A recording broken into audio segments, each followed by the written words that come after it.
Saludos y bienvenidos desde el estudio audiovisual que tiene Testimonio Cristiano a cada hogar, donde está su sede en Alcalá de Henares, ciudad de Cervantes. Me encuentro aquí para entrevistar a José Seisdedos. Buenos días. Buenos días, José. Marcos. Muchas gracias por este tiempo para poder entrevistar sobre las cosas y grandes que Dios ha hecho en tu vida, en la de tu esposa, durante casi 48 años, que se cumple dentro de 2 días, que comenzó este ministerio en España y ha influido mucho en personas, jóvenes, hombres y mujeres que han llegado a ser pastores, están en instituciones muy importantes de los evangélicos, con una trayectoria impresionante para la gloria de Dios. Para la gloria de Dios, siempre, siempre. Así es. Gracias. Marcos, yo tengo que agradecerte que uses también de tu tiempo para hacer esto que estar haciendo con muchos otros a los que el Señor ha usado, y entre todos ellos yo soy el más pequeñito. Gloria a Dios. Dios sabe la labor que hacemos todos, ¿no? A continuación voy a hacer una presentación de tu vida, las cosas que Dios ha llevado a cabo, y eres natural de Fermoselle, Zamora, tienes 74 años, y bueno, esta ciudad que yo me he estado informando, Fermoselle, dicen que es uno de los pueblos más bonitos de Castilla y León. Efectivamente. Lo han estropeado un poco, pero sigue siendo bonito. Hay unas vistas muy bonitas, ¿no? Sí. Hay como un cañón, ¿no? Ahí es donde está el centro de interpretación de las Arribes del Duero, de esa zona natural de las Arribes, y sí, es un pueblo bonito. Pero ya digo que la última visita que le hice dije, uy, lo han estropeado un poco. Pero en fin, es digno de ver. Cuenta con 1.225 habitantes, según la estadística del 2018, sí. Y ahí fue donde tú conociste al Señor. No, yo conocí al Señor en Barcelona. Yo nací ahí, viví poco tiempo ahí. Mis padres emigraron primero a Valencia y después a Barcelona. Es en Barcelona donde yo, a la edad de 14 años, oigo el Evangelio, empiezo a leer la Biblia y finalmente, tras un tiempo de lucha, me entrego al Señor. Estás casado con Esperanza, esposa con la que también has iniciado tu ministerio, Testimonio Cristiano a cada hogar, y lleváis, como ahora he comentado al principio, 48 años juntos. Tenéis 2 hijos, Samuel y Débora, y 7 nietos. Así es. Eres licenciado en Teología, te estuviste formando entre España y Bélgica y te licenciaste en Bruselas, ¿no? Bruselas.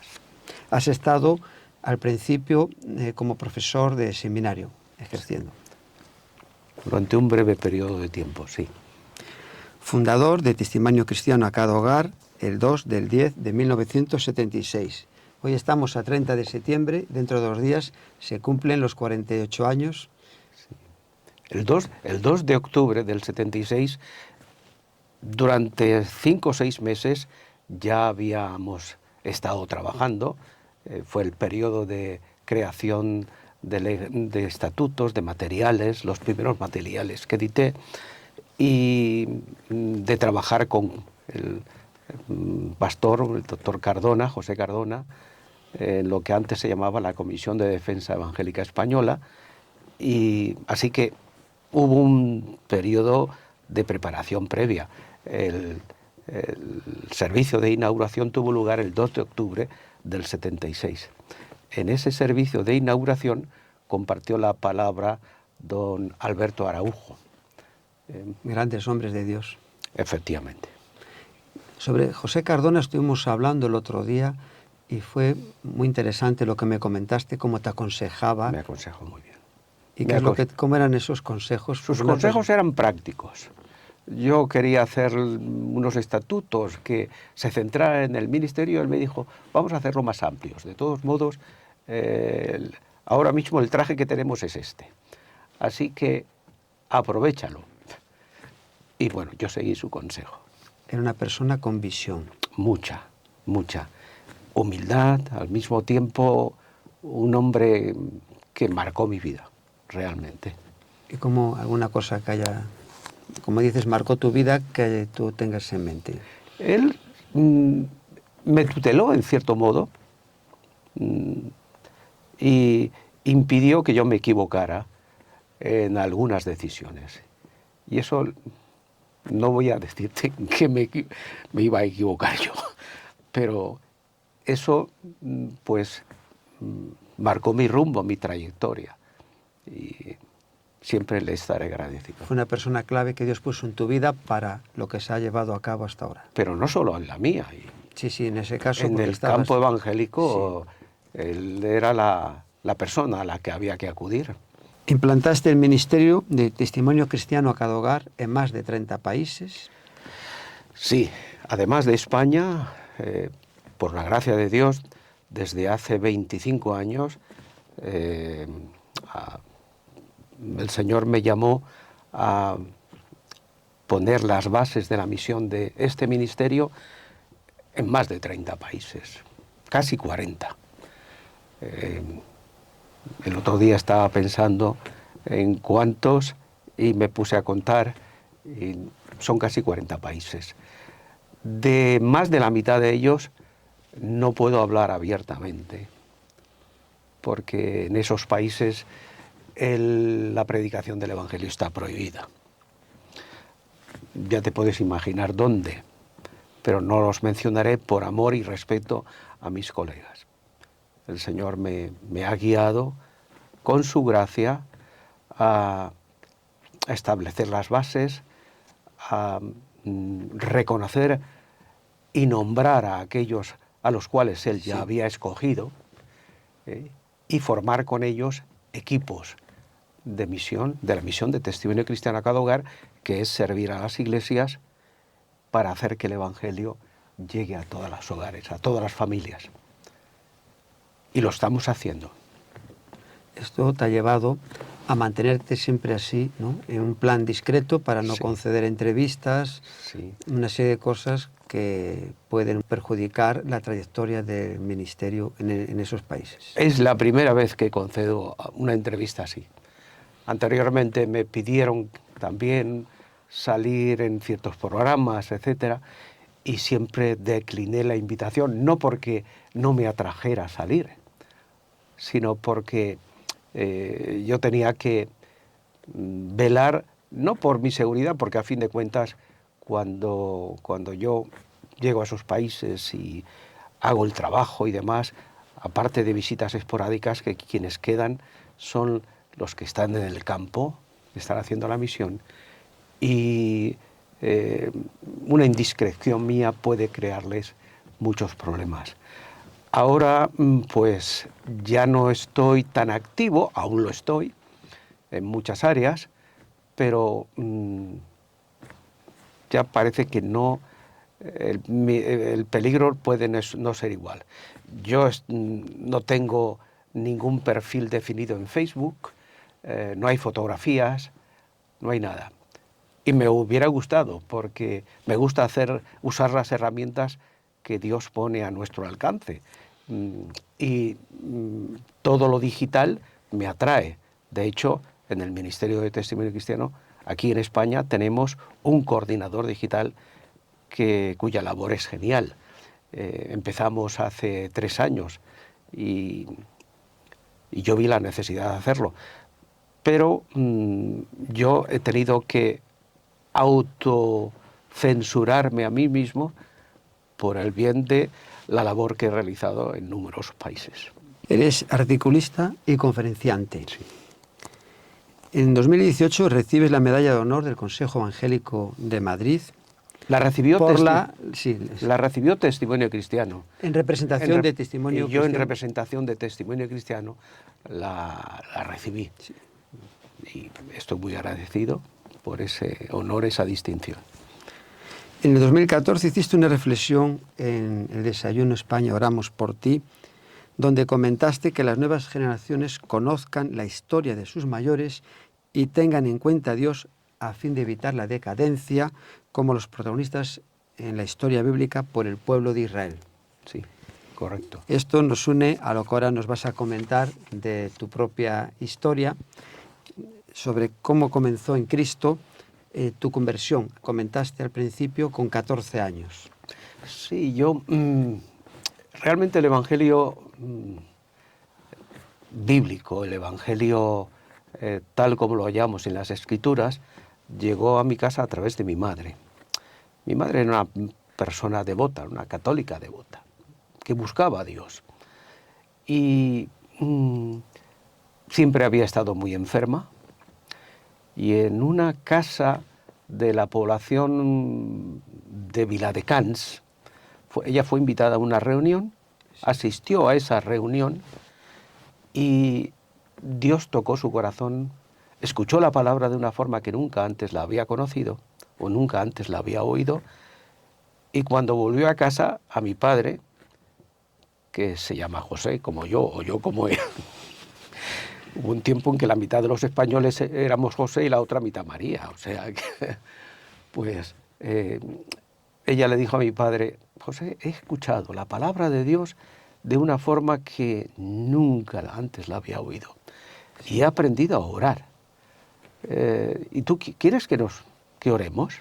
Mi padre dijo sí. Se pusieron de rodillas, empezaron a orar, a recibir, a pedir al Señor que interviniera en sus vidas. Mi madre pedía por su sanidad. Nadie oró por ella, pero ella pedía por su sanidad. Hay un historial en un hospital de Viladecans que se llama San Lorenzo, no San Lorenzo, el hospital San Lorenzo, iba a decir yo San Lorenzo, el hospital San Lorenzo. Pues ahí tiene un historial de las veces que ella fue tratada del corazón. Y el caso es que yo vi a mi padre que orando se puso a llorar. Yo jamás había visto a mi padre llorar. Nunca. Entonces yo que los estoy viendo y estoy un poco alucinado porque mi madre siempre nos había dicho a sus hijos, 5, que no hay salvación fuera de la Iglesia católica. Ella, una católica devota, nos hacía ir a misa todos los domingos. Y hay aquí que están hablando de algo distinto. Y a mí me sorprende ver a mi padre cómo llora. Sí. Dios tocó su vida. Fue en el caso de ambos una conversión dramática. Yo tardé más tiempo. Yo me opuse inicialmente a ellos, porque no lo entendía, porque tenía muchas dudas. Y recuerdo que la primera vez que yo fui a una reunión, a una de esas reuniones a las que ella iba, en Viladecans, en un barrio que se llamaba Albarrosa, creo que se llamará todavía, pues fue para ver en qué se metía mi madre. Y además recuerdo que fui un adolescente díscolo. Yo tenía 13, 14 años y molesté un poco. Pero en fin, así fue. Y después de meses de lucha y de dudas, yo entonces usaba la duda como una forma de análisis, de defenderme. Y tengo esa tendencia. Durante mucho tiempo había proposiciones bíblicas, cosas que no entendía y me creaban un tormento. Pero finalmente me entregué al Señor, porque vi que había sucedido algo en sus vidas que yo no podía negar. No lo podía comprender del todo, sí, pero tampoco lo podía negar. Y entonces clamé a Dios y Él vino a mi vida. Y a partir de ese tiempo, pues sí, se produce un cambio en mí radical. Yo fui radical en mi conversión. Como el apóstol Pablo, se convirtió y comenzó a predicar de Cristo. Sí. Yo puedo decir que mi ministerio como evangelista empezó casi inmediatamente después, nada más convertirme. Porque en mis lecturas, que leía mucho tiempo la Biblia, había cosas que anotaba, que no comprendía. Después preguntaba a otros cristianos más maduros, de más tiempo, a ver si me resolvían las dudas. Algunos no podían y yo les creaba dudas a ellos. Entonces, al cabo del tiempo decidí que no les iba a preguntar porque yo no quería crearles después dudas a ellos.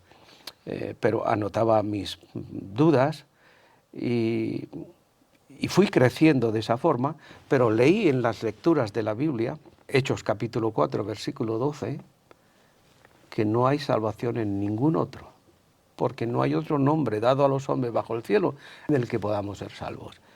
Y eso, aparte de la pasión que yo había empezado a tener por exponer el Evangelio, sí, eso lo que creó en mí es también no solo pasión, sino obsesión.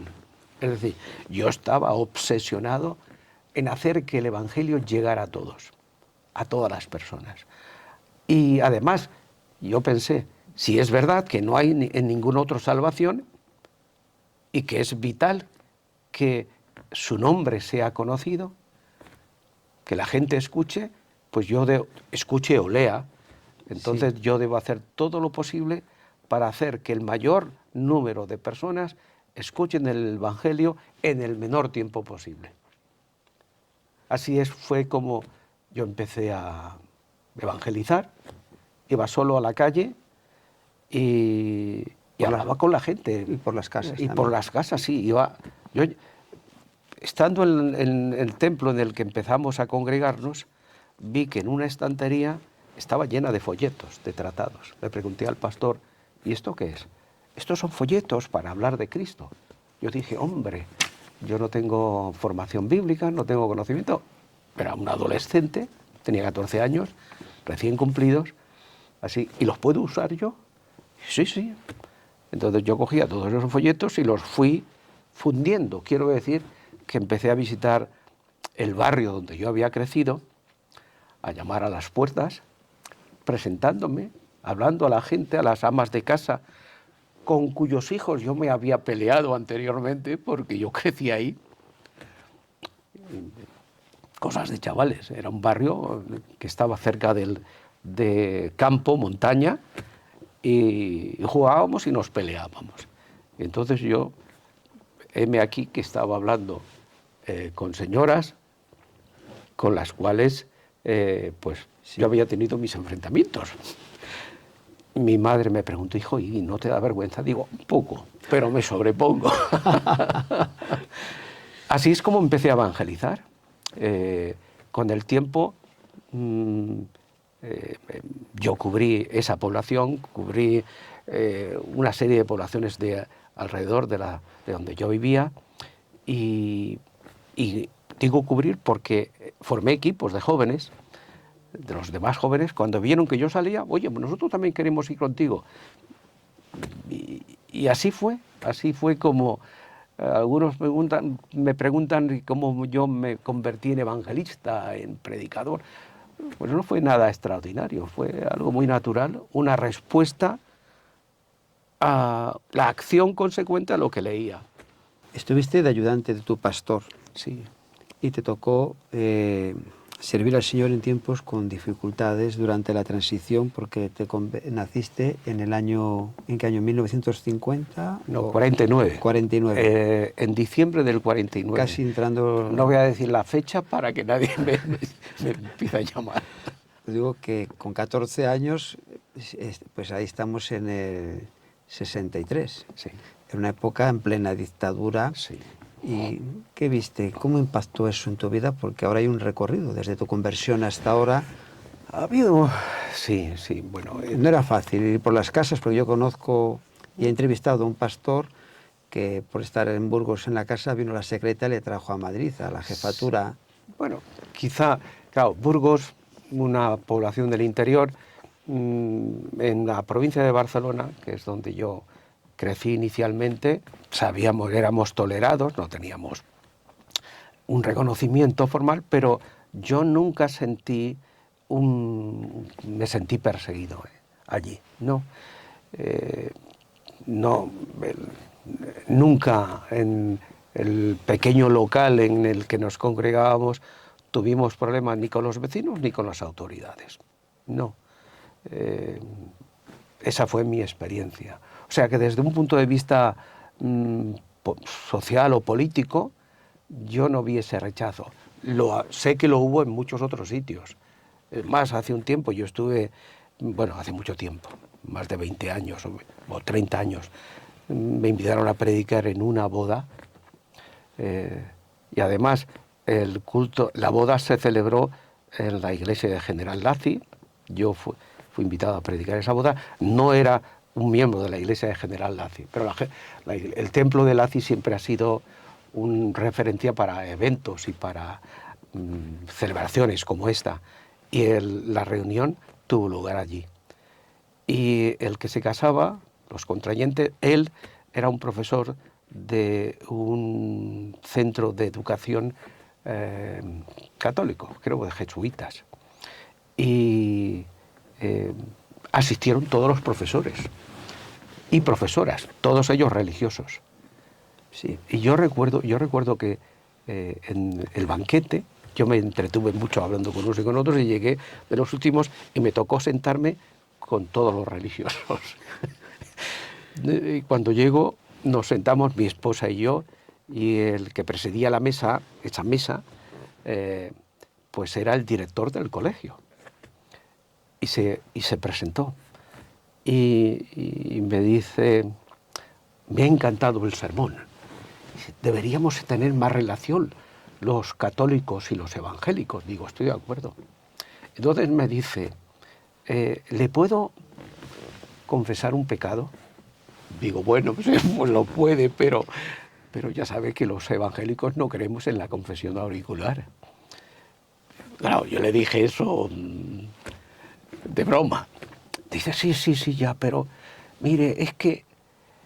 Y entonces él me dice, y esto no lo he compartido, solamente en algún círculo muy íntimo, nunca con una cámara grabando, sí. Pero me dice, ¿usted conoció a un tal Capó?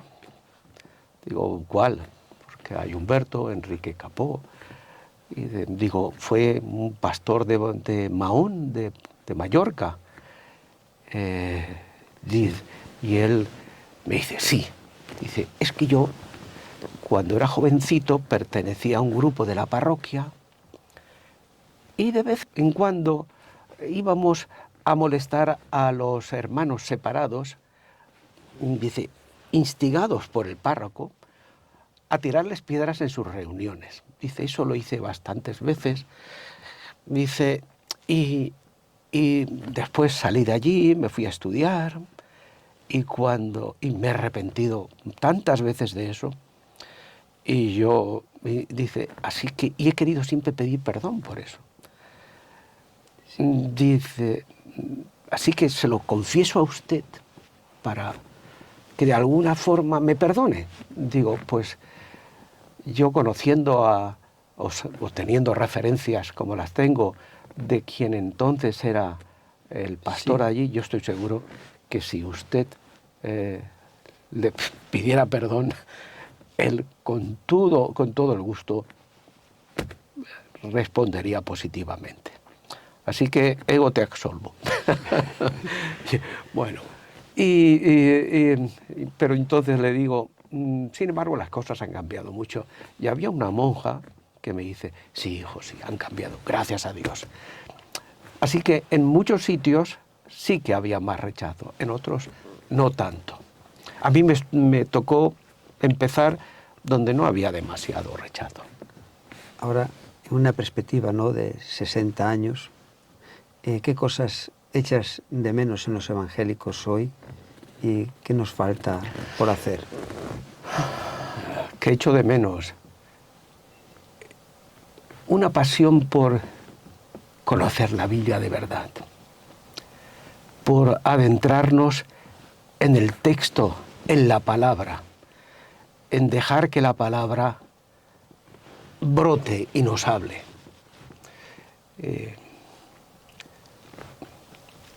Hoy, eso es lo que he hecho. Después, ese deseo de estar con los hermanos, de reunirnos. Eso en España, digo que echo de menos. De estar juntos. Ahora casi la mayoría de los evangélicos somos cristianos de domingo. Pero entonces nos buscábamos estar juntos, ya fuera en el templo, en el local donde nos congregábamos o en las casas, celebrábamos casas. Yo crecí, mi padre empezó cuando se convirtieron, establecieron el culto familiar. Todos los días teníamos culto. A las 8 de la noche, si estábamos escuchando la radio, jugando lo que fuera, o viendo la televisión, ya no hay más televisión. Hay tiempo de altar familiar. Mi padre leía la palabra, hacía un breve comentario a su manera, su conocimiento. Cantábamos algún himno de aquellos antiguos que tenían varias estrofas y un corito, que eran verdaderos mensajes, verdaderas predicaciones. El corito era la verdad central, lo que hoy llamaríamos la proposición, el tema expresado en una oración gramatical completa. Así que cada estrofa era una verdad y el coro la reafirmación de esa verdad. Yo echo de menos eso.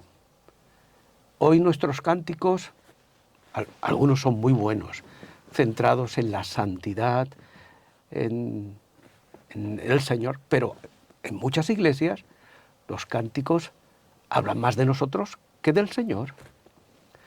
Hemos hecho del culto cristiano un selfie, en el que queremos aparecer siempre. Eso lo echo de menos. Echo de menos una vuelta a esa pasión, a ese deseo. Y Dios me ha permitido, me ha dado el privilegio de ver cómo su obra crece en los lugares más insospechados, cómo se multiplica. Sí. Y en todos he visto la misma norma. Donde haya avivamiento, o como resultado de lo que ellos hacen, ese avivamiento lo es que los cristianos se buscan estar juntos.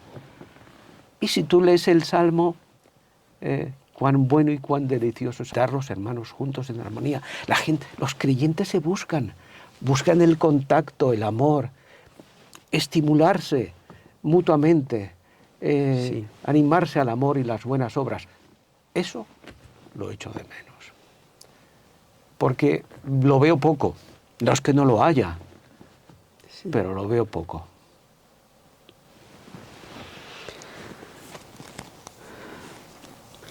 Al principio te comenté sobre tu esposa. Sí. ¿Cómo la conociste? Pues mi esposa tenía 17 años cuando yo la conocí. Yo era profesor. Ella era alumna mía. Yo soy 8 años mayor que ella. Ella se llama Esperanza, María Esperanza, pero lo de María no lo usa tanto, es Esperanza. Y Esperanza ha marcado mi vida. Nos casamos, yo tenía 26 años, ella tenía 18 cuando nos casamos. Fue el 25 de agosto de 1976, prácticamente nos casamos, nos unimos en matrimonio al mismo tiempo que el Ministerio de Testimonio Cristiano empezaba y hemos caminado juntos. Yo puedo decir que,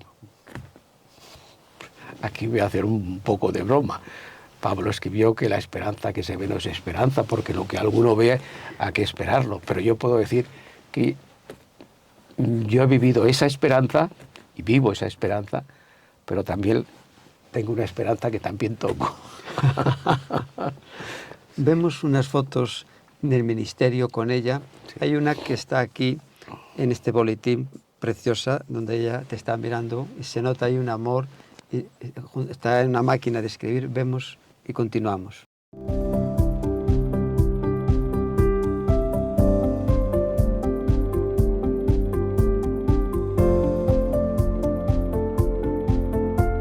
Ha sido para tu vida un pilar, una esposa, para poder llevar todo eso a cabo, porque habéis compartido desde el principio la visión. Indudablemente. Y comenzasteis juntos. Sí, empezamos juntos. Esperanza tiene una virtud, es el tipo de persona que cuida el detalle. Es muy organizada, está en todos los detalles. Yo soy organizado, pero no tanto, no tanto. Así que ella ha sido un pilar fundamental en el trabajo de este ministerio y sigue siéndolo. Ya jubilada, pero sigue siéndolo. Como decías el otro día, jubilosos, ¿no? Jubilosos, sí, exacto. Estamos Se jubilosamente jubilados. Se ve cuando entras aquí que está todo impecable, perfecto, súper ordenado. Se percibe en cualquier estancia de vuestra sede. Y mi esposa, como os comenté el otro día, siendo una jovencita, pues estuvo 3 meses trabajando, limpiando cuando estabais en 4 caños. Sí. Y me dice que ahí se buscaba la perfección en todo. Sí, eso es algo que también, que es bueno, pero a veces no tan bueno ser, pero sí, yo soy un perfeccionista y no lo digo como una virtud, es que puede a veces ser un problema, pero sí, hemos buscado siempre que lo que hacemos para el Señor sea perfecto, perfecto. Los folletos tienen que ser perfectos. El contenido lo debe de ser. El arte también. La presentación. Todo. Estamos llamados a eso, que es lo que enseñó Jesús en el Monte de la Bienaventuranza. Ser perfectos como vuestro Padre. Es perfecto, pero es lo que dices, ¿no? Que no hay que ser más perfectos de lo que a lo mejor el Señor nos demanda, pero sí. Mi esposa tiene un recuerdo muy bonito de que todo estuviera bien para recibir las visitas, sí. Las personas que os vienen a ver, pues que tengan una buena imagen sí. del ministerio. Sí. De tu esposa, así que puedes destacarme, además de lo que me has comentado. Principalmente esa virtud, aparte de que es una mujer hermosísima, o sea, yo me enamoré de ella, pero es una persona que se entrega mucho, ama lo que hace y sobre todo tiene un corazón pastoral para todo. Yo he sido el predicador de la casa, el evangelista, el discipulador, etcétera, pero ella ha sido realmente la que ha pastoreado el hogar y también a aquellos hermanos con los cuales nos hemos relacionado más estrechamente. Ella es, yo la llamo una madre de Israel. Fue madre de sus hermanos, porque su madre fue enferma desde que ella era pequeñita y desde muy temprano ella empezó a cuidar de sus hermanos. Y ese carácter que fue desarrollando desde muy niña, pues ha persistido en ella todos estos años. Es una virtud, se preocupa por la gente, por su bienestar. Bueno. Un alto grado de responsabilidad. Sí, sí, sí, sí. ¿Cómo comenzó el Ministerio Testimonio Cristiano a cada hogar? Hace 48 años. Hace 48 años, pues yo era profesor y acabábamos Esperanza y yo, mi esposa, que entonces era mi alumna, acabábamos de empezar una relación, recién cumplidos ella los 18 años.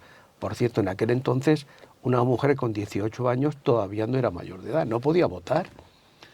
Después se ganó a los 21 años, entonces, y yo comentaba con ella, íbamos paseando por la Plaza Castilla de Madrid y le decía, bueno, estoy sirviendo al Señor ahora como profesor, he sido evangelista itinerante después de mi servicio militar, que empecé a viajar, etcétera. Pero en realidad lo que yo siento es llevar el Evangelio, elaborar un plan y llevar el Evangelio sistemáticamente a todo el país, y eso tenemos que hacerlo colaborando con todas las iglesias. Es imposible hacerlo solos. A mí me gusta pensar que el Ministerio de Testimonio Cristiano a cada hogar es la Iglesia del Señor en marcha, porque nosotros lo que hemos tratado de ser es un catalizador, sí, ayudando a unos y a otros en la medida de nuestras posibilidades. Y yo le decía, he oído de un ministerio internacional que hace exactamente lo que a mí me gustaría hacer. Sería muy bueno que ese ministerio viniera a España. A las 2 semanas, alguien me llama y se presenta. Es un hombre llamado Bernard Clément, francés. Sí. Se presenta como el director continental de Europa del Ministerio de Every Home for Christ, lo que es hoy Every Home for Christ, el nombre internacional en inglés de este ministerio. Y se presenta, me habla y me dice, ¿qué te parece? Yo le respondí entusiastamente, digo, esto es lo que he sentido. Y de hecho estaba hablando con mi novia entonces de esto. Entonces quedamos en vernos. Él vino a Madrid desde París, francés, parisino, muy francés y muy parisino, con todo lo bueno y lo malo que eso tenga. Y nos vemos por la zona de Ciudad Lineal en Madrid, en un hotel muy cercano a aquella parte, y pasamos 3 días hablando, pensando, soñando juntos, proyectándonos, y así empezó. Eso era ya por el mes de abril, marzo-abril. Y a partir de ese momento yo empiezo a dar los pasos para hacer que el ministerio se ponga en pie. Y ahí es donde don José Cardona entra en escena, ayudándome a poner las bases. Y empiezo a escribir folletos, artículos, etc. Así es como empieza aquí en España el ministerio. Yo no quise llamarle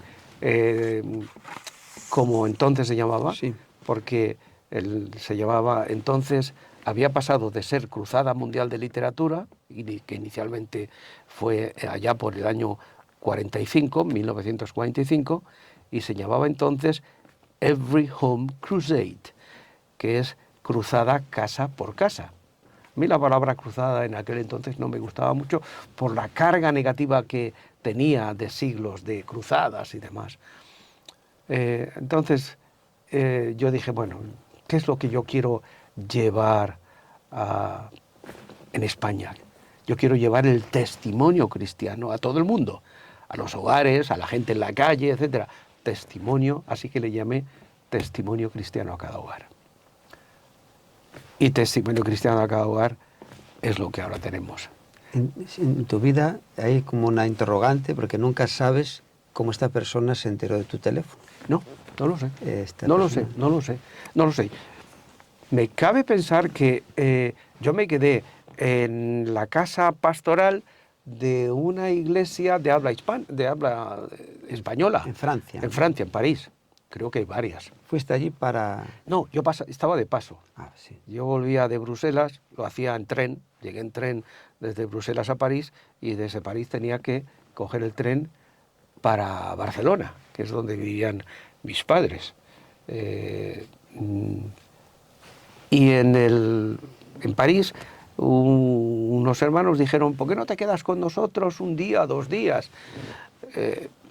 Hice eso, me quedé con ellos 3 días y me cabe pensar que fueron ellos. Además, recuerdo, nunca olvidaré ese tiempo, esa visita a París, porque al día siguiente de llegar a su casa me fui a pasear, me olvidé de tomar puntos de referencia, no llevaba dinero, me perdí. Anduve perdido más de 8 horas hasta que finalmente di con la casa. Me cabe pensar, pero no, ellos, yo pregunté y demás, no, tampoco habían sido ellos. No sé quién fue. Porque esta persona tampoco te dijo quién le dio tu teléfono. No. Muy bien. Yo tengo aquí el enfoque que aparece de Testimonio Cristiano a cada hogar, en los boletines que hacéis, Ministerio de servir y ayudar a las iglesias para que el Evangelio llegue a todas las familias, lo que has comentado hace un momento, ¿no? Personas, sobre todo porque yo no quiero que se piense que nosotros estamos interesados en las casas. Las casas es cemento, barro, ladrillo, etcétera. Cuando hablamos de hogar, hablamos de familias, de personas. Y el hogar está más representado en un individuo que en un edificio. Por eso nunca hemos hecho ascos a a evangelizar en la calle o a hablar con quien se nos presenta delante, claro, porque nosotros lo que queremos es que el Evangelio llegue a cada persona, a cada criatura. Cuando se menciona a José Seis Dedos, siempre sale, es un hermano que está con folletos, que reparte folletos. Pero el ministerio es mucho más que eso, claro. Yo sé que esa es la imagen que quizá hemos dado, porque además ha sido un servicio, pero no, hacemos mucho más que eso. Organizamos campañas, hemos organizado campañas, damos seminarios, enseñamos, y ahora vamos a iniciar un programa de formación para evangelistas. En fin, no es eso solamente. Y en muchos otros países esa es la parte menos, la del folleto es la menos importante. Testimonio cristiano es mucho más. Lo que pasa es que tampoco nos ha importado que la gente o que los hermanos no tengan una idea muy clara de quiénes somos, porque de hecho el ministerio en cada país adopta un nombre diferente. Puede que tengamos, ahora se está procurando que se tenga el mismo logo, pero en cada país el nombre es distinto. Por eso hay muchos que no saben asociarlo con el nombre en inglés, porque no nos hemos preocupado de eso. Recuerdo unos misioneros que vinieron a España hace muchos años, sí, que empezaron a usar un material de uno que ha sido presidente hasta hace 1 año y medio, 2, el doctor Dick Eastman, un hombre que se ha dedicado mucho a materiales de oración, etc. Y me dijeron, oye, ¿vosotros conocéis este ministerio de Every Home for Christ en Estados Unidos? Digo, algo sé, sí. Porque ellos estaban promoviendo ese material de oración, lo estaban promoviendo en España. Así, tampoco nos ha importado eso. Por eso, Every Home for Christ, el Ministerio Internacional, ha sido uno de los secretos mejor guardados. Pero yo he insistido en las reuniones internacionales que debemos cambiar eso, que debemos dar una imagen más unitaria o más visible, aunque en los países en los que yo he abierto el ministerio, concretamente hasta ahora 24 países de estos en los que el ministerio sí, tiene que restringir. Es lo que llamamos países de acceso creativo. Cuando en los boletines, si has leído boletines de vez en cuando, donde hay temas de oración, se habla de este país, del otro país.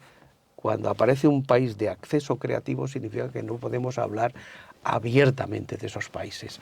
Y debo decir que Dios está haciendo maravillas en esos países, pero que no podemos hablar de ello, porque sí. Pero maravillas. Y no lo voy a decir aquí, no puedo hacerlo. Sí.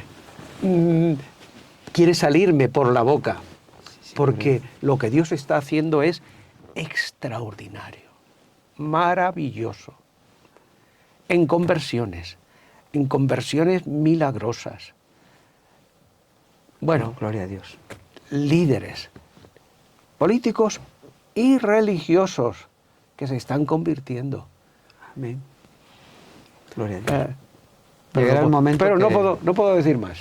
Aquí tengo, yo has mencionado, ahora vuelvo al tema, el boletín, y aquí tengo yo conmigo un boletín donde aparece los 30 días del mes de septiembre, Kirguistán, Cabo Verde, Finlandia, Cuba, Brasil, Isla de Aruba, los temas de oración que has comentado, sí, y información, y el artículo que escribe Carlos Villa, que es el coordinador director nacional. Sí. Estábamos comentando, ¿no?, de folletos, cursos bíblicos, talleres de formación, eventos evangélicos, discipulado, sí, y ahora, desde hace 3 años, medios digitales, ¿no? Que el espacio en el que estamos haciendo esta grabación, como ahora las instalaciones que hay en estas 2 naves, con sí, mesas y sillas, sí, me comentaste el otro día que se va a poner a disposición de las iglesias. Para que lo... Efectivamente. Este es un estudio profesional, está hecho, preparado para eso, y se nota nada más entrar en él. Sí. Sonorizado es una La cosa... sensación es tremenda, incluso cuando entras sin haber cerrado las puertas, pero ya se nota. De hecho, no está cerrada una de las puertas, pero la insonorización es brutal. Y sí, cuenta con herramientas para que las iglesias que lo quieran puedan beneficiarse de ello. Va a estar también este lugar, es un lugar que no es deseable por fuera, es decir, es una nave, pero por dentro no tiene nada que ver. Por dentro está preparado para que cualquier evento se pueda llevar en un ambiente selecto, en algo que sea agradable.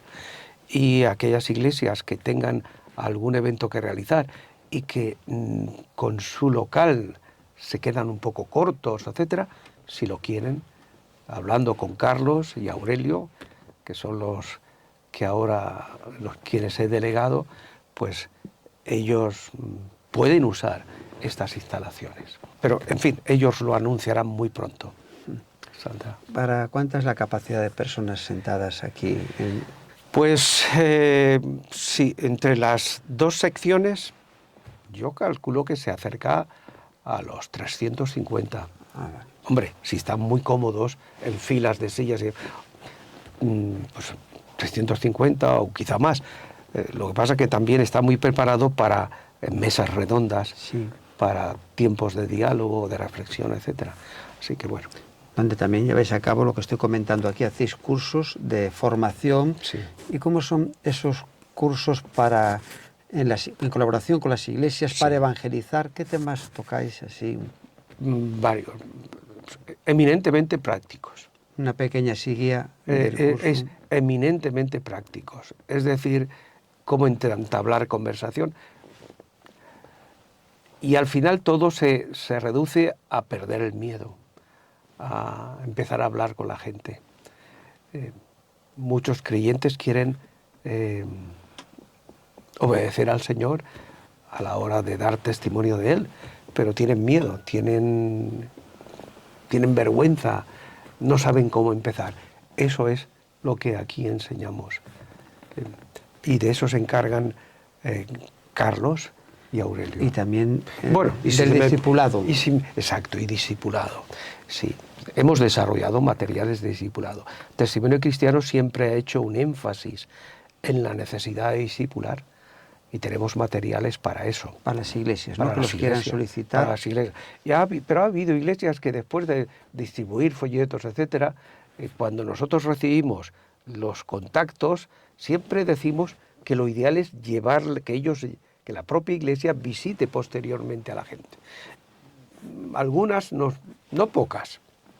No, es mejor que se les envíe, así que nosotros, porque otras veces lo que hacemos es enviarles el material a las iglesias para que ellas hagan el seguimiento.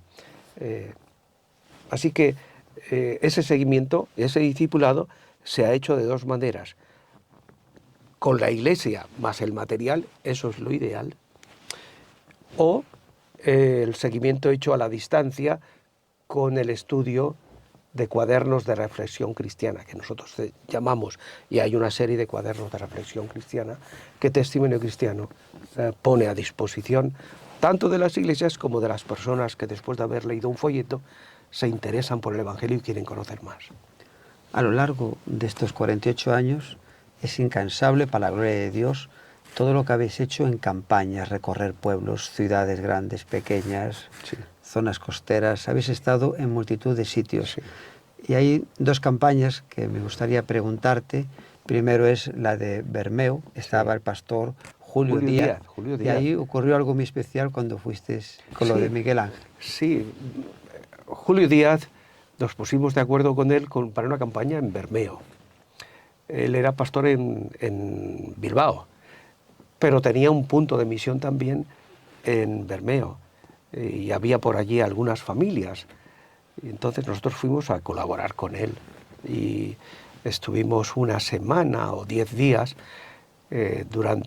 movilizamos equipos de España, venían la mitad españoles, 30 o 40, y después otra mitad de otros países que se nos unían, principalmente de Estados Unidos, jóvenes que venían a colaborar. Formábamos parejas, un español y un norteamericano o norteamericana.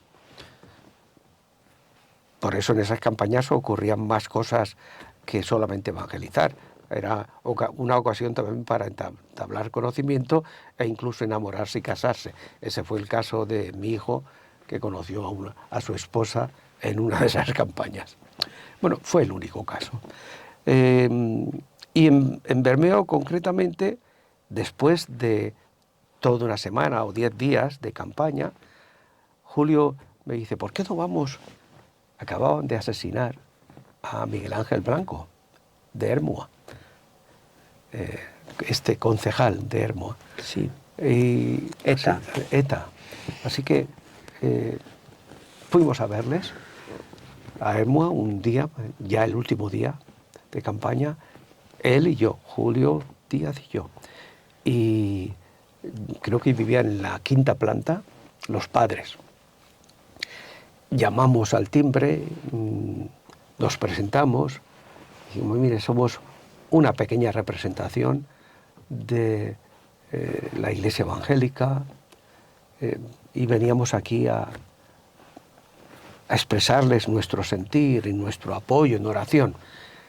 Pero entendemos que pueden estar ustedes saturados y que posiblemente nuestra visita no es oportuna, lo cual entendemos, pero simplemente todo eso por el telefonillo del edificio. Y la respuesta inmediata fue, no, por favor, suban.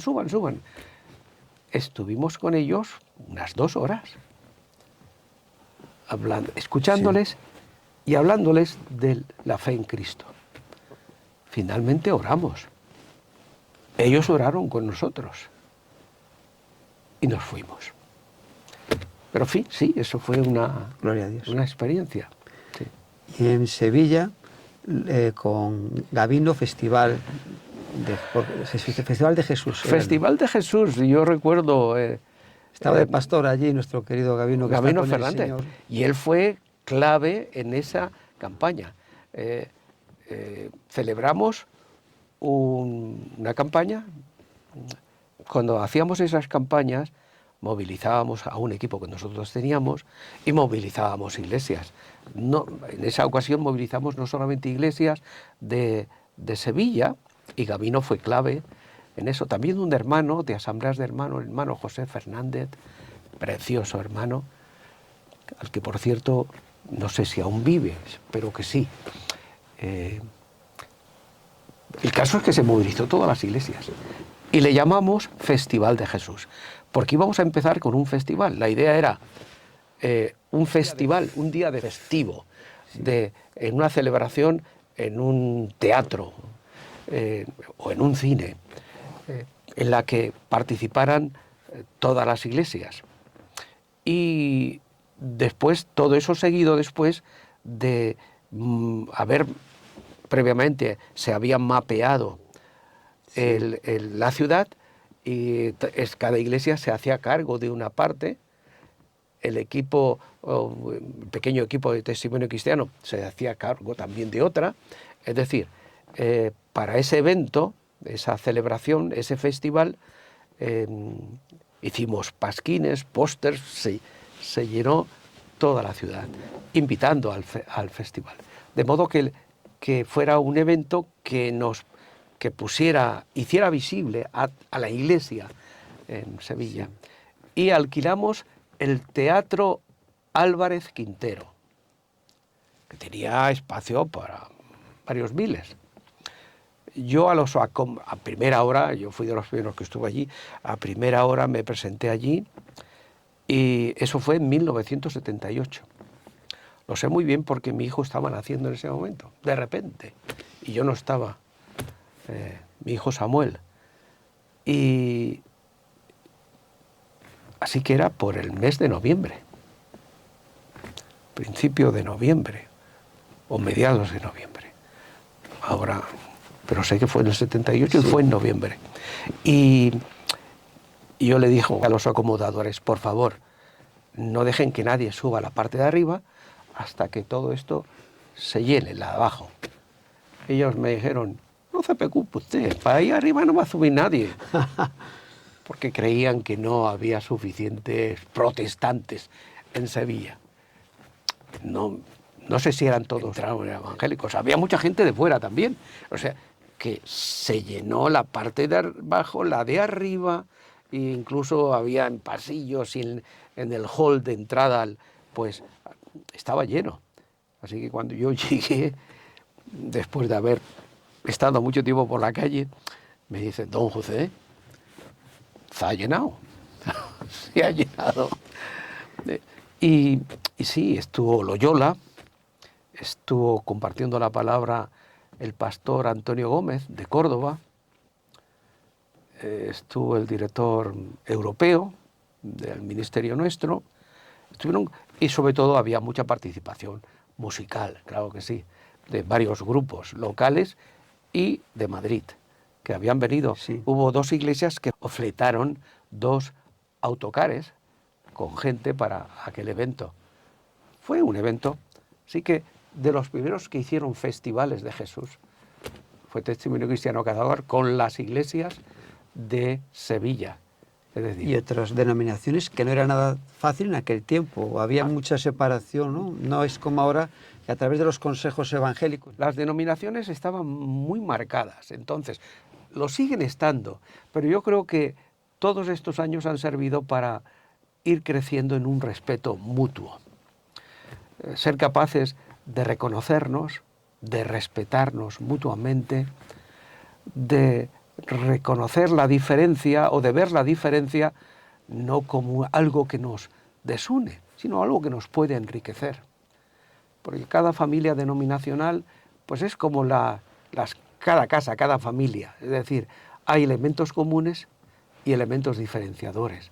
Sí. Pero no tienen por qué separarnos. Porque si tú andas en luz como yo ando en luz, el resultado final tiene que ser que ser capaces de tener comunión unos con otros. Es lo que dice Juan, su primera epístola.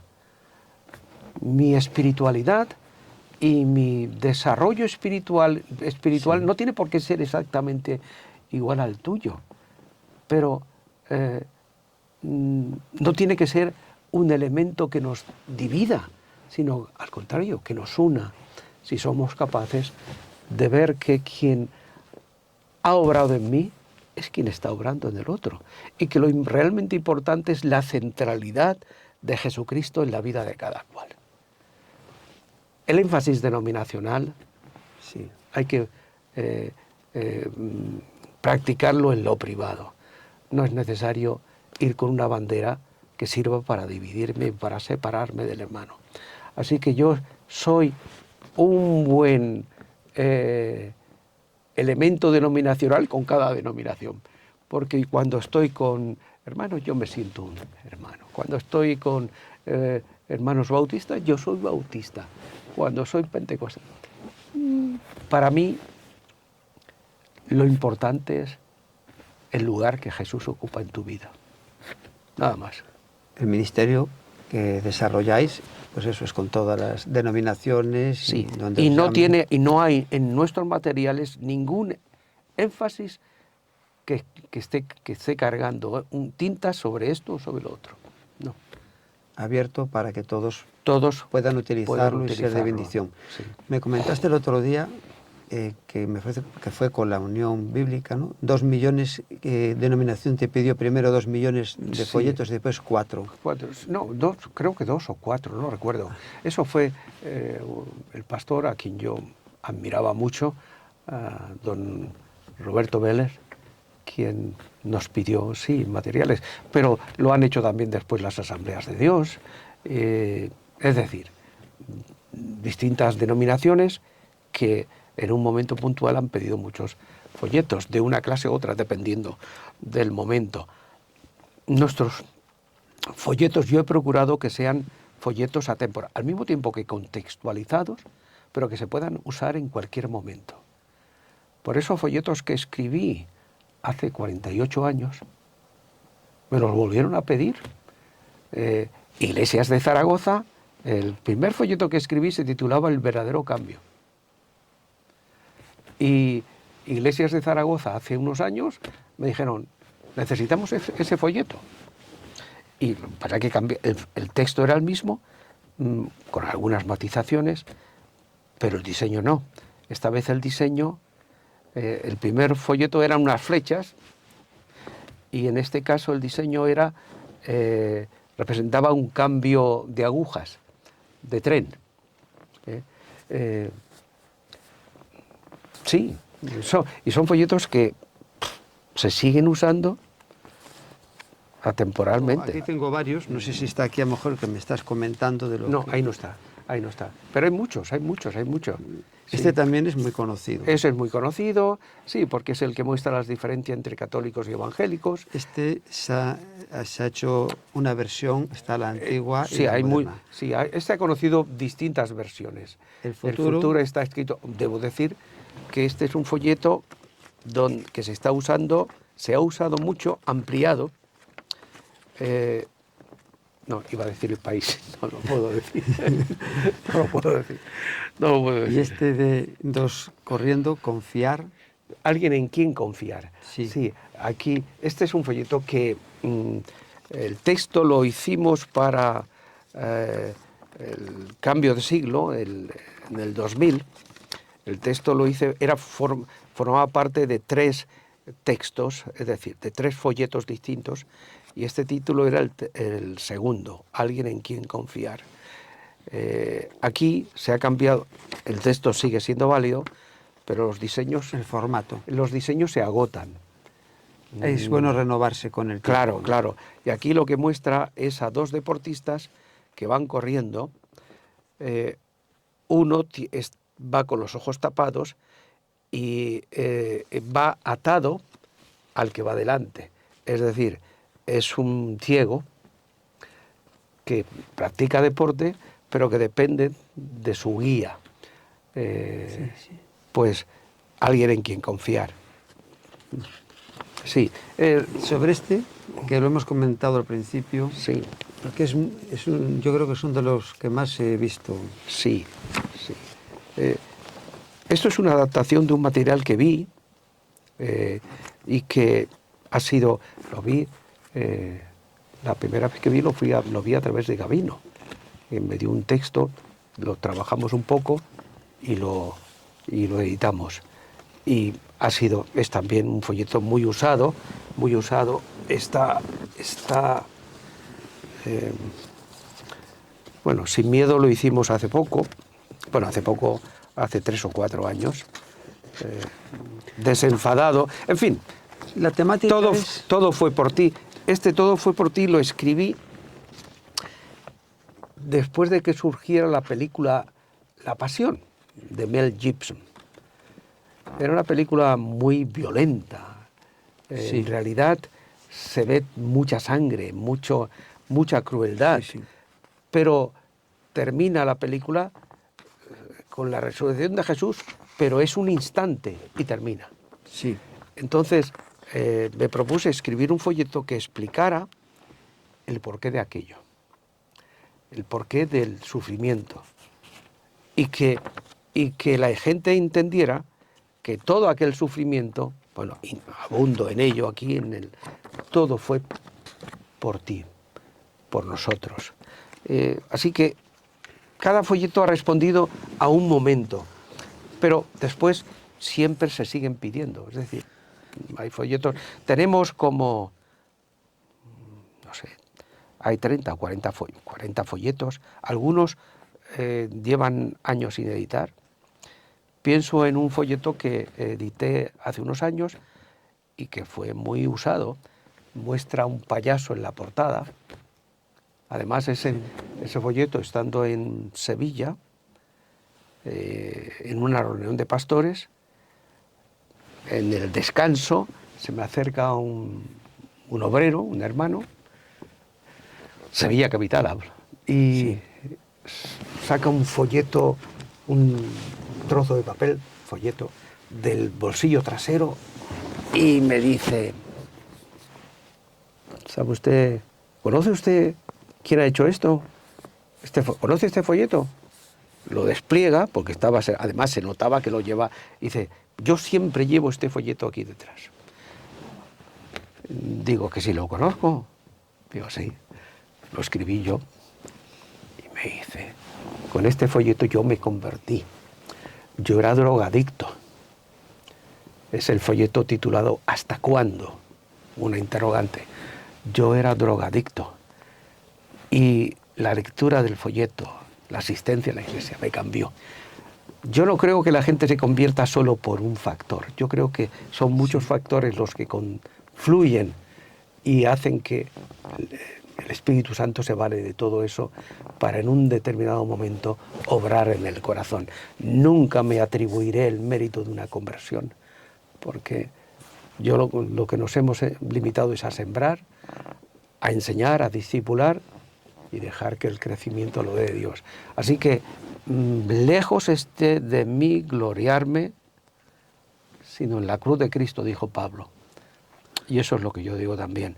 Pero sí, ha habido mucha gente que se ha convertido al Señor. Y que son pastores, algunos. Algunos son pastores. En una campaña que celebramos en el norte de España, uno de los participantes que vino a colaborar en toda la campaña,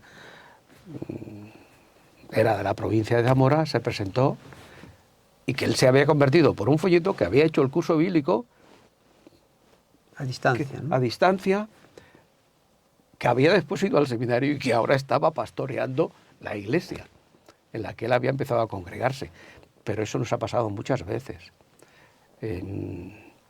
O el caso de esa joven que después de leer un folleto llega justamente a una iglesia donde en esa ocasión yo estaba enseñando, un viernes, y estaba enseñando sobre el perdón, el arrepentimiento. Ella escucha y dice, hay alguien a quien yo jamás podré perdonar. O sea, fue una declaración muy confrontando lo que yo había dicho. Pero empezó a ir a las iglesias.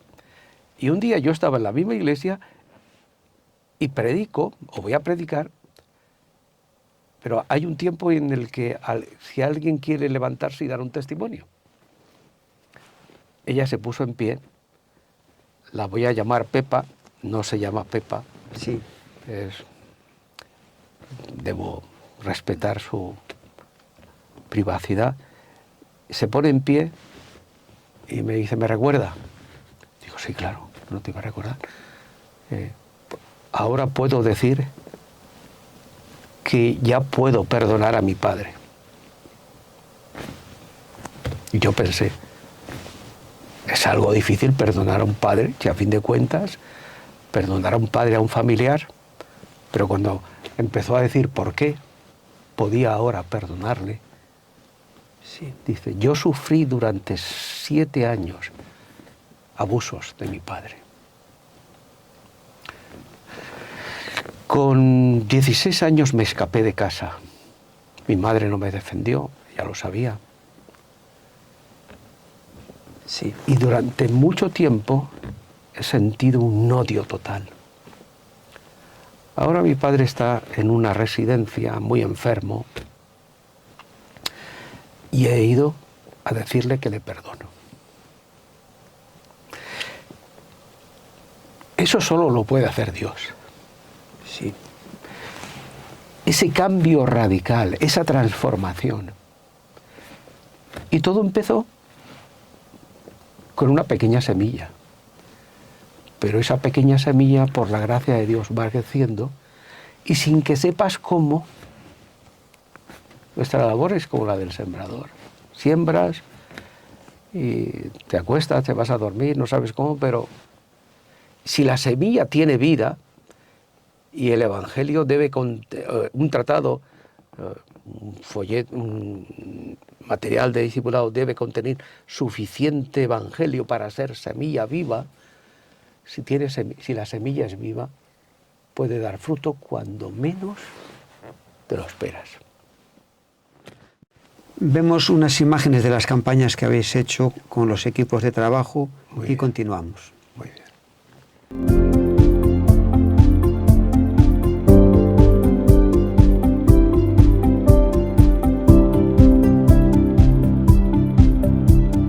Son fotos que tienen muchos años y se ve ahí la labor para la gloria de Dios que habéis hecho por todos los pueblos, ciudades. ¿Puedes decir, a lo mejor, el recuerdo más bonito? Guardo un muy buen recuerdo de una campaña que tuvimos en Orihuela. Colaborábamos con la iglesia de Murcia y recuerdo que movilizamos un equipo mixto, españoles, norteamericanos. Vino un grupo de jóvenes de Norteamérica que tenían una representación, una escenografía preciosa que se llamaba en inglés The Land of Destiny, que es la tierra del destino o algo así. Y duraba unos 40 y tantos minutos, pero el mensaje era impactante. Y además, antes de venir a España se habían preparado con trajes, en fin, la escenografía era fabulosa y el mensaje, que estaba grabado con muy buen sistema de megafonía, iba con la representación y estuvimos en contacto con un hermano que trabajaba en el Ayuntamiento de Orihuela, quien consiguió que el Ayuntamiento nos diera permiso para hacer todo eso en la Plaza Central. Nos pusieron un escenario, es increíble, un escenario, una plataforma con un fondo, recuerdo que era azul, y 200 sillas y conexión a la electricidad. Nos recibió el Ayuntamiento, dieron placas de memoria de ese evento. En fin, nunca se ocultó de qué iba. Y era una escenografía, pero tenía un mensaje cristiano. O sea, siempre lo dijimos. El Ayuntamiento se portó muy bien con nosotros. ¿Esto cuándo fue, más o menos? Hace unos 18 o 20 años. No, más de 18 años. Más de 20 años, 20 y tantos años. Sí. Y el caso es que también coincidió que la UEB, en la persona de Joan Castro, estaba también allí, porque estábamos colaborando. Joan Castro era el responsable de misiones o de evangelismo de la Iglesia Bautista, de la Unión Bautista. Recuerdo que habían tenido fe y habían preparado la cuna para el bebé. Es decir, creyeron que iban a haber conversiones. Y las hubo. Un buen número de personas se convirtió. Y empezaron a congregarse en el local que habían alquilado. Nosotros lo usamos pues para atender el devocional del equipo por las mañanas, etcétera, y para prepararnos para el día, porque durante la mañana se salía a evangelizar, a repartir literatura, invitaciones a la representación por la tarde. Estábamos nosotros, el equipo, que habíamos venido de fuera, estábamos alojados en una residencia universitaria, la estrenamos, se llama la Residencia Miguel Hernández, que está en Orihuela. Estrenamos la residencia nosotros y teníamos pues el servicio de cocina y de comedor provisto por ellos, pagábamos por ello, lógicamente. Fue una experiencia muy bonita. Quedó una congregación, creo que el responsable de la congregación o quien temporalmente se hizo cargo de aquel grupito, creo que se llamaba Antonio Meseguer, si la memoria no me falla. Puede fallarme. Pero esa fue una experiencia muy bonita. Los 48 años, la colaboración que hacéis con las iglesias es gratuita. Si una iglesia quiere folletos, se los suministráis, pero testimonio cristiano a cada hogar se sostiene por ofrendas. Cada iglesia, si hay una congregación que dice, me hacen falta 300, 500, y no tiene medios, se los dais. Y se los vamos, 500, 1000, un ejemplo, ¿no? 10.000, 5.000, 10.000. Sí. Si una congregación quiere evangelizar y va a hacer y se compromete a una labor seria de seguimiento, etcétera, nosotros, y no tiene medios, se los vamos a dar. Tanto si ofrenda como si no ofrenda. Pero nosotros no vendemos nuestros materiales, pero animamos a que se ofrende, porque de las ofrendas dependen depende que nosotros podamos continuar ofreciendo el servicio que ofrecemos.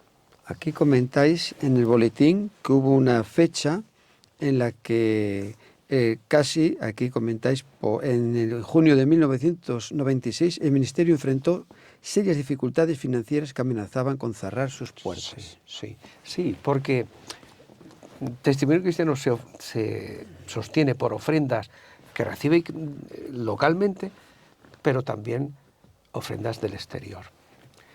Y como todo ministerio de fe, esto no es una empresa que dice, bueno, tantos ventas voy a tener, tantos ingresos voy a tener. No. Y ha habido momentos, hubo un año en que efectivamente yo dije, Dios mío, pero lo que me sostuvo fue la convicción de que Dios estaba en todo eso. Y en lugar de pensar en cerrar, lo que decidí fue, vamos a dar pasos de fe, vamos a involucrarnos en campañas para cubrir cuyo costo no tenemos los medios, pero vamos a confiar en que Dios va a proveer. Si esto es de Dios, Dios nos ha llamado a hacer esto. Si es suyo, Él va a proveer. Amén. Y milagrosamente, siempre, es decir, nos metíamos en gastos que eran más del doble de lo que disponíamos. Pero Dios proveyó siempre de los lugares que menos pensábamos que podía hacerlo. Dios proveyó. Hubo una campaña, ¿no?, en España, que fue en el 2014, en donde se repartieron millones. 6 millones de folletos. Aquí venían trailers. Aquí sí. Esto fue una locura. Tú has visto la nave, sí, una de las naves, que el auditorio se llenó de palets 3 veces. Es decir, imagínate todo ese espacio lleno de palets, vaciarse una vez, llenarse otra vez, vaciarse, llenarse, bueno, 3 veces no, 4. Bueno, sí, venían con trailers, con camiones. Cientos de miles de euros, ¿no? Traer esos, que fue para una campaña... Fue la campaña que organizaron fruto de un esfuerzo que nace y se impulsa en España, Oramos por Ti, la que pertenecen desayuno de oración, etcétera, que yo también para ese año yo compartí en el desayuno de oración. Se me acercó en su momento varios de los hermanos que estaban al frente y me preguntaron de la posibilidad de que nosotros ayudáramos con el material, y efectivamente imprimir esos materiales se fueron a casi 200.000 euros. 200 y pico mil. Sí. Y fue un impacto muy importante en España, ¿no? Creo que sí, creo que sí. El hecho de que todas las iglesias, o la mayoría, se involucraran, de que fuera una labor muy concentrada. Bien, nuestro equipo, que era muy poco, era una locura, porque había veces que venían hermanos de Sevilla, de aquí, de allá. Las fraternidades de ministros o de iglesias de distintos lugares se ponían de acuerdo para venir y recoger en cantidades. Sí.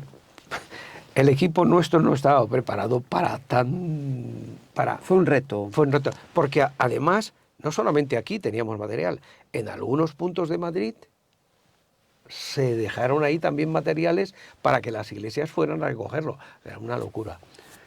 Acabas de mencionar tu equipo, y aquí vamos a ver unas grabaciones que hice sobre ti, que hablan Carlos, el coordinador nacional de Testimonio Cristiano a Cada Hogar en España, y también Aurelio en medios digitales.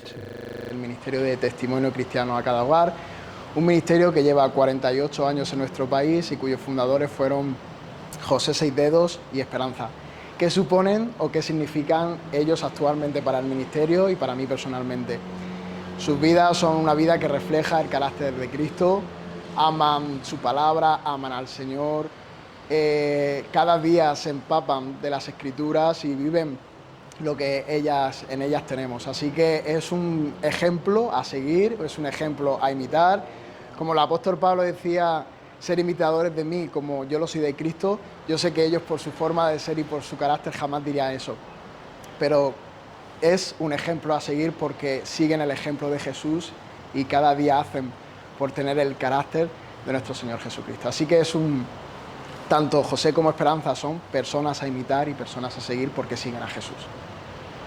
Mi nombre es Aurelio Lupo, soy el coordinador de medios digitales en Testimonio Cristiano a Cada Hogar, un ministerio que lleva 48 años en España y está presente en 185 países en todo el mundo. ¿Y qué significa para mí José y Esperanza? Pues en primer lugar, para mí son como si fueran mis segundos padres. Nos conocemos de hace 15, 16 años y son ellos los que nos han contagiado, me han contagiado de esa pasión, de ese deseo para poder tener la bendición de servir en el ministerio, trabajar para llevar el Evangelio a los que no lo conocen. José, la verdad que con su alegría, con su juventud que todavía mantiene y esa pasión que después de 48 años en el ministerio todavía sigue teniendo esa pasión por las almas perdidas, nos desafía todos los días, nos lleva a que seamos y que hagamos las cosas mejor. Por tanto, para mí son un ejemplo a seguir, son una bendición para el equipo entero. Esperamos que el Señor lo tenga con nosotros muchos años más, porque lo necesitamos de su experiencia, de su sabiduría, y también necesitamos que Él dé ese enfoque que a lo mejor nosotros siendo más jóvenes no lo tenemos, que solo viene con la edad y con la experiencia. Damos gracias a Dios por su vida, por la vida de Esperanza, por todos estos años, 48 años de servicio y de bendición. Os quieren mucho a tu esposo y a ti y aprecian enormemente el legado que estáis haciendo. Quieren que estéis aquí todo lo que se pueda. Sí. Sois de inspiración para ellos y un ejemplo en Cristo. Todo el tiempo que el Señor quiera. Yo una vez me quejaba delante del Señor de, Señor, esto es demasiado. Y no estaría mal, llegando a cierta edad, un apartamentito, o mejor dicho, una casa baja entre playa y montaña. Y el Señor me puso en la cabeza inmediatamente este pensamiento. El lugar de descanso no está aquí y la recompensa tampoco. Hace 6 años de tanto viaje, estrés, pues claro, van pasando los años, pero es como si tuvieras 40. Sí. De un país a otro, coincidiendo con el fallecimiento de tu madre, una persona, como hemos visto, que a tus padres querías muchísimo. Sí. Sufriste un ictus, que te ha hecho un poco replantearte hasta dónde estamos ahora, a tu esposa y a ti. Efectivamente, era el año 2018, agosto, yo me hallaba en Azerbaiyán.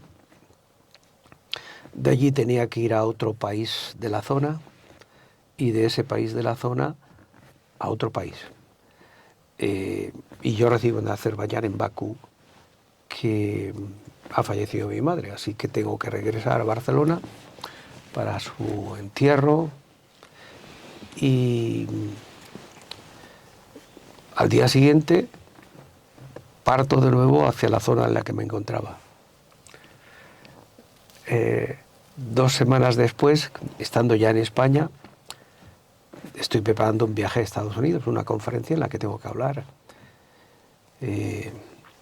Yo tuve que rehacer corriendo mi visado, conseguir un visado, porque el ESTA, ese servicio digital que puedes usar para obtener el permiso para viajar a Estados Unidos, de repente yo iba a viajar y tuve que cancelar el viaje porque dice, no puedes viajar, no tienes el ESTA actualizado. Dije, sí, hombre, ¿cómo que no está actualizado? Dice, no, aquí dice que... Digo, sí, me faltaban 1 año todavía para cancelarse.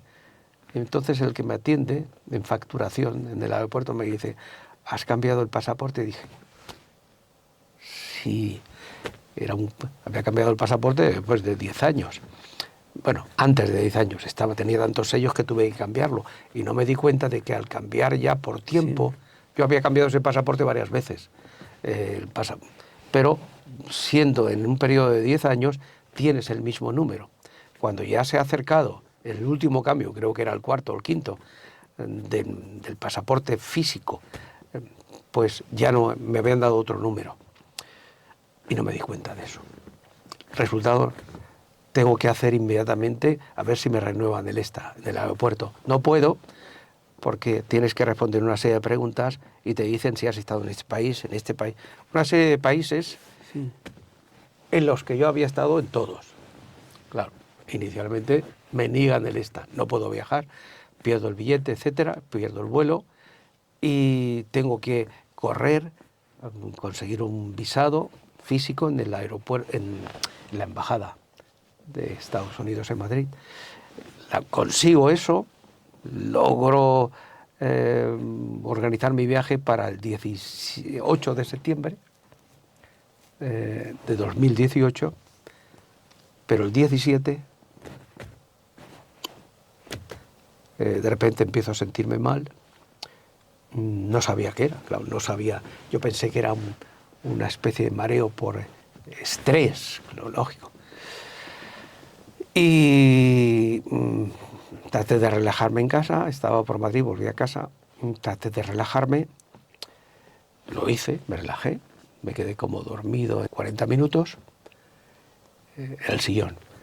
Y cuando me levanto del sillón voy a beber agua y me di cuenta que algo no iba bien. No podía tragar.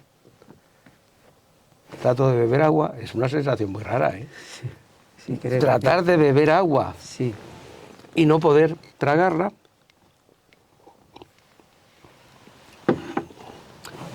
Así que sufro el ictus. Bueno, no sabía lo que era. Fui a urgencias de un hospital privado aquí en Alcalá de Henares. Saben, yo entro por mi propio pie. Les doy la mano, bien.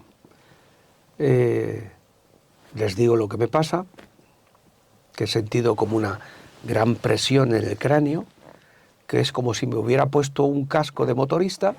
Yo he sido motorista, he llevado una Harley pesada de esas durante más de 10 años y digo, lo que pasa es que la presión la sentía sin casco. Y esto es lo que me ha pasado. Entonces me hacen una serie de pruebas. Para una de ellas tengo que firmar y no pude firmar. La firma, esa parte que haces sin pensarlo, no necesitas pensar cómo vas a hacer tu firma. La haces, es automática. Sí. Ese automatismo se había borrado. Piensa quien me atiende que es algo neuronal, pero no sabe qué es. Hombre, deberían haber sabido. Yo no sabía que eso podía ser un síntoma de un ictus. Me derivan a otro hospital en Madrid. Allí me ponen en una habitación, pero no me hacen nada. Así que pasa un día y pico, casi 2, y a medida que estaba allí, empiezo a notar que pierdo la movilidad de este brazo, la movilidad de la mano. Ese es el primer día. El segundo día pierdo la movilidad de la pierna derecha. Es decir, se va paralizando el lado derecho del cuerpo. Y yo me enfado, claro, porque viene otro doctor a verme y me dice, sí, señor, usted ha sufrido un ictus. ¿Y cómo es que no me han derivado a otro hospital donde tengan el protocolo de actuación del ictus?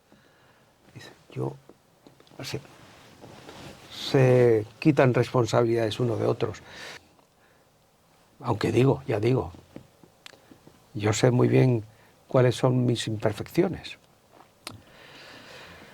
Después siempre habrá algún hermano que pregunta, a ver, si has pecado en algo, arrepiéntete, etcétera. Sí. Uno me llamó por teléfono para pedir, entonces yo dije, ahora le voy aquí a darle una lección de teología, y para qué, no voy a perder mi tiempo. simplemente me voy a recuperar. Y gracias a Dios, tras una sesión de neuroterapia, un fisioterapeuta, neuroterapeuta, que era al mismo tiempo, ahora no sé quién será, pero era uno de los fisioterapeutas del Rayo Vallecano. Después de hacerme todo tipo de perrerías en la mano y en el brazo, me dice, ahora me puso el brazo encima de la mesa y me dice, mueve el índice. Que lo mueva. Estuve sudando 15 minutos intentando que eso se moviera. Decía, pero si no puedo mover el brazo, que es un músculo más fuerte, no voy a mover. Hazlo. Después de 15 minutos, 20, yo sudando, veo que hace bien, un poco más, hasta cerrarlo. En ese momento vi la luz al final del túnel.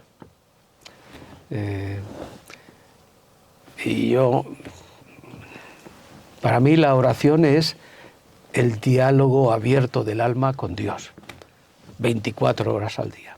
Por supuesto es bueno hacer tiempos específicos de oración, pero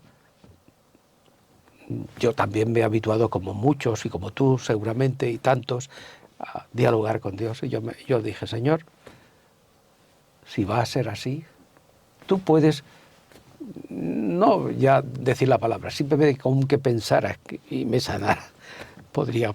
Pero si tiene que ser así, yo voy a hacer mi parte, porque yo vi que el cerebro se podía comunicar con el brazo. Y también los dedos. Yo no podía mover los dedos de los pies. Nada. Era una sensación tan extraña.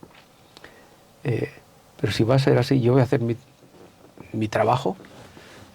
Por favor, tú haz el tuyo. Tuve un año y pico de rehabilitación en un centro hospitalario privado, porque era importante. La Seguridad Social me daba 6 meses, como mínimo, para empezar la rehabilitación. Y en un caso así, los primeros 6 meses son fundamentales. Lo que no recuperas en 6 meses después es muy difícil. Entonces yo estuve desde el principio y al mes y pico yo ya había recuperado gran parte de mi movilidad. Disciplinando en casa, con la ayuda del Señor. Y bueno, sí, he recuperado mi vida. Aún no soy capaz de correr. Puedo trotar y sí, pero la sincronización de este lado no es igual que la del izquierdo. No. Pero he avanzado una enormidad. Si no lo dices, no sé. No, si yo no digo qué es lo que me ha pasado. Aquí nadie lo nota. Nadie lo nota. El otro día, hablando con Esperanza, me dijo que José nunca tuvo nada, nunca le vi enfermo. Ha estado estos 48 años, que no sabe lo que es una cama. No. ¿Y cómo vivió ella este proceso? Pues lo vivió ella, claro, se juntaron muchas cosas, porque su padre estaba también enfermo. Un hombre con 92, 93 años estaba en la residencia y ya estaba en una fase de decadencia total, y poco después falleció, poco después de que yo saliera del hospital. Así que se le juntó todo. De repente, verme así, que es verdad, yo nunca he guardado cama. Yo siempre he tenido una salud. Yo con 60 y tantos años, la gente pensaba que yo más bien tenía 40, por mi vitalidad, mi dinamismo, etc. Y sí, nunca, cuando yo escuchaba a los jóvenes, qué cansado estoy aquí, yo decía, ¿cansado? Yo no sé, ¿qué es eso? Yo nunca estaba cansado. Si ahora yo no de maravilla, nadie echaría ahora 74 años. Yo no he dormido nunca mucho tiempo, es decir, yo con 5 horas de cama tenía suficiente. Y bueno, yo sé que otros Ahora quizá necesitaría más, pero sigo durmiendo no mucho. Sí, y de repente, tú que no has guardado cama nunca, te ves obligado. Yo creo que Dios tiene planes en cada situación y bueno, ahora es tiempo de invertir en otros. Bueno, he invertido en otros durante muchos años también, porque no en vano he establecido el ministerio en muchos otros países. Así que invertir, quizá ahora... Delegar más. Delegar más. Como te pasó en Latinoamérica, ¿no? Que allí Sí. ya has puesto una persona, Sí, en esos países que comentamos, y ahora aquí ya está. El equipo aquí, ¿cuántas personas lo formáis? Ahora, de momento, 6. ¿Y quién? Aurelio, Carlos... Aurelio, Carlos, Madi, Gemma, Esperanza, etc. Y después tenemos voluntarios. Aquí esto está abierto para todos los voluntarios. ¿Qué tiene que hacer? En la página lo miran, llaman y... Sí, o simplemente quieren ser voluntarios en Testimonio Cristiano a Cada Hogar, pueden. Y hay hermanos que cuando tenemos mailings masivos, Sí. etcétera, vienen a colaborar. Sí. ¿Sabes así más o menos una cantidad en estos 48 años de millones de folletos que habréis repartido? ¿Podrías decir, si sabes, si te ven? Pues cerca a los En 100, España. En España, cerca a los 100 millones o más. Así, en los retos que ahora mismo tienes para un futuro, así, además del equipo que ahora está funcionando... Hay 7 países que todavía esperan que se establezca la misión. Yo diría que cuando eso sea, mi labor ya la daré por terminada. Porque estáis en 185 al nivel de la organización. Sí. Porque vosotros aquí en España sois asociados. Exacto. Entonces, vamos a ver, el ministerio de Every Home for Christ no envía misioneros. Es un ministerio que empezó con, el fundador se llamaba Jack McAllister, un joven canadiense, y él vio que en los países donde hay cristianos, lo que hay que potenciar es el liderazgo local. Yo no tengo nada en contra de los misioneros británicos, suecos o norteamericanos. Yo debo mucho a hermanos misioneros que han invertido en mi vida. Pero la visión de este ministerio era y es potenciar el liderazgo local. Lo que yo he hecho en representación de Every Home for Christ es visitar países, reunirme multitud de veces, tener reuniones, orar, etcétera, hasta encontrar a aquel que yo percibo que es a quien el Señor ha escogido y que de una manera u otra ya está haciendo la labor que yo espero que realice. Es decir, yo no busco asalariados, busco a gente que ha sido llamada por Dios. Entonces, cuando lo encuentro, comparto lo que hay en el corazón, comparto la misión, comparto la visión y la misión, hago confianza en él, le digo que aprenda de los errores, que aprenda de todo, especialmente de los errores.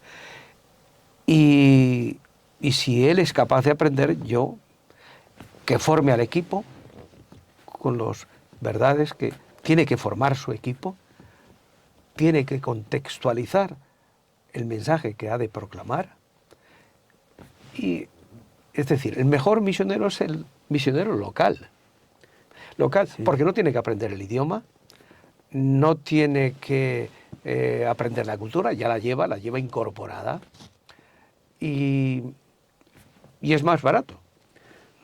Porque normalmente un local va a necesitar menos, porque ya está contextualizado, actualizado en el lugar en el que vive, va a necesitar menos que misioneros. Pero, insisto, Dios me libre de no agradecer la labor misionera de quienes han invertido en mí y en muchos otros.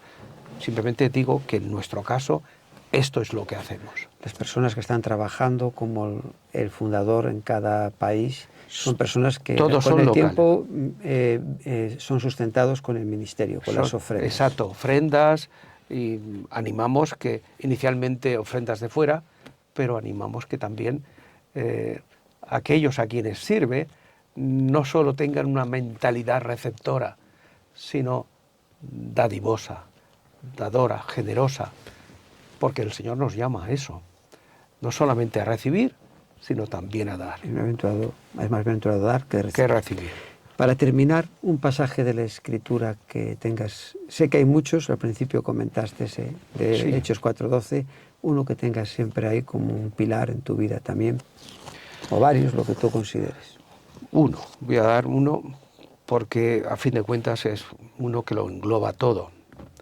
Mateo capítulo 22, versículo 34 al 40, creo que es, 22 del 34 al 40, donde dice que se acerca a Jesús un fariseo, intérprete de la ley, para preguntarle al Señor cuál es el principal mandamiento, el más grande mandamiento de la ley. Y Jesús le responde, el primer mandamiento es: amarás al Señor tu Dios con todo tu corazón, con toda tu alma y con toda tu mente. Este es el primer y gran mandamiento de la ley. Y el segundo es semejante: amarás a tu prójimo como a ti mismo. De estos dos depende la ley y los profetas. Yo creo que amar a Dios con todo el corazón, con toda el alma y con toda la mente, y al prójimo como a uno mismo, amar al prójimo es la consecuencia de amar a Dios. Tú no puedes amar a Dios sin amar al prójimo. ¿Y quién es el prójimo? Es el vecino, el próximo, el amigo y a veces el enemigo, porque en el vecino, en el prójimo, puede estar también el enemigo. Y tengo que amar no solo al amigo, sino también al enemigo o incluso al extraño. Y yo creo que toda verdadera evangelización es fruto del amor. Dios nos ama y su amor es consecuente y envía a su Hijo a morir por nosotros. Y si nosotros decimos que amamos a Dios, Él dice que también una expresión de ese amor es amar al que está a nuestro lado. Recordemos la parábola del buen samaritano. Y eso es lo que de alguna forma orienta mi vida. Amar a Dios, amar al prójimo. Y si yo amo a Dios y la expresión de mi amor a Dios es amar lo que Dios ama, amar al prójimo también, al vecino, al extraño, al enemigo, entonces yo tengo que entrar en acción. Y tengo que compartir lo que ha cambiado mi vida. Amén. Porque ¿cómo puedo yo decir que amo a Dios sobre todas las cosas y al prójimo como a mí mismo y no hago nada para que conozca a Jesús? No hago nada para que oiga y pueda recibir el mensaje que ha cambiado mi vida. Amén.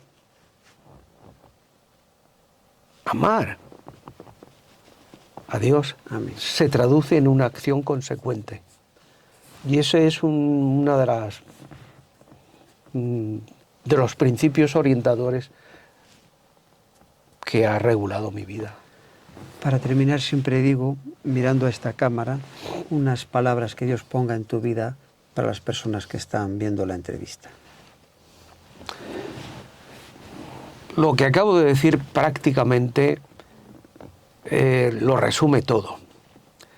Somos llamados a expresar nuestro amor a Dios amando a los que nos rodean y compartiendo con ellos el mensaje que ha cambiado nuestras vidas y que puede cambiar la de ellos. El mensaje que puede llenarles de gozo, de felicidad y de un propósito en la vida, el cual ignoran.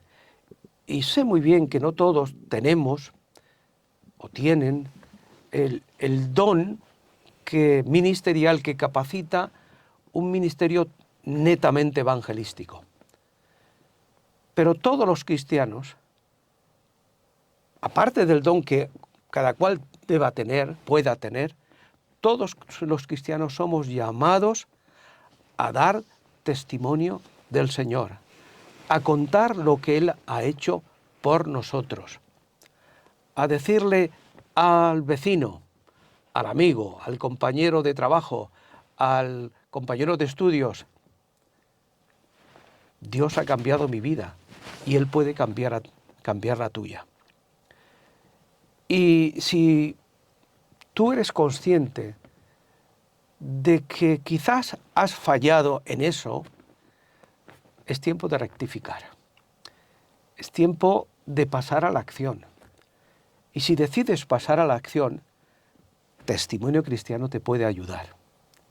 Con un folleto, con un tratado, con un mensaje de amor, con una síntesis del Evangelio. El tratado no pretende sustituirte a ti, la acción personal, pero puede ser un puente, una ayuda para establecer contacto con alguien.